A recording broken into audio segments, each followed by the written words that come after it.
ഈ ഒരു വർഷം എന്നത് പറയുമ്പോൾ പുറമെ നിന്ന് നോക്കുന്നവർക്ക് വളരെ നിസ്സാരമായി തോന്നാം. എങ്കിലും പേരൻസ് ആകാൻ ശ്രമിക്കുന്നവർക്കറിയാം ഇത് വളരെ പ്രയാസമേറിയ ഒരു കാലഘട്ടമാണ്.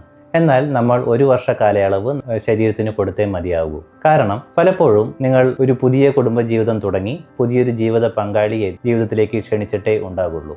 നിങ്ങളുടെ മനസ്സും ശരീരവും ഒന്ന് പാകപ്പെട്ട് ഒരു കുട്ടിയെ സ്വീകരിക്കുവാനായിട്ട് ഒരുങ്ങുന്നതിന് ഒരു സമയം കൊടുക്കുന്നത് നല്ലതാണ്. അല്ല എങ്കിൽ നിങ്ങളുടെ ഹോർമോണുകളെ ചിലപ്പോൾ ഇത് ബാധിച്ചേക്കാം. കുട്ടികൾ ഉണ്ടാകുന്നതിനുള്ള കാലതാമസം നേരിട്ടേക്കാം. ഇനി അങ്ങനെയല്ല, നിങ്ങൾ ഒരുമിച്ച് താമസിച്ചിട്ട് കുറേ നാളായി, ഒരുപാട് നാൾ ഒരുമിച്ചുള്ള ദമ്പതികളാണ് എന്നുണ്ടെങ്കിൽ നിങ്ങൾ കുട്ടിക്ക് വേണ്ടി പ്ലാൻ ചെയ്യുന്നത് പെട്ടെന്നായിരിക്കാം. എന്നാൽ പ്ലാൻ ചെയ്ത് തുടങ്ങിയിട്ടായിരിക്കും മനസ്സിലാക്കുന്നത് നിങ്ങളുടെ ശരീരത്തിൽ നിങ്ങൾ അറിയാതെ തന്നെ ഒരുപാട് മാറ്റങ്ങൾ വന്നിട്ടുണ്ട് എന്ന്. ഇത് മാത്രമല്ല, നിങ്ങൾ പല രീതിയിലുള്ള ഗർഭനിരോധന മാർഗങ്ങളും ഉപയോഗിച്ചിരിക്കാം. ഈ ഗർഭനിരോധന മാർഗങ്ങളുടെ പ്രഭാവം ശരീരത്തിൽ കുറയുന്നതിനും ശരീരത്തിൽ പരിഹരിക്കാവുന്ന രീതിയിലുള്ള ഏതെങ്കിലും തകരാറുകൾ പരിഹരിക്കുന്നതിനും ഈ ഒരു വർഷക്കാലയളവ് ധാരാളമായി മതി. ഇനി നമ്മൾ പ്രത്യേകം ശ്രദ്ധിക്കണം, ഇത് പരമാവധി കാലയളവാണ്.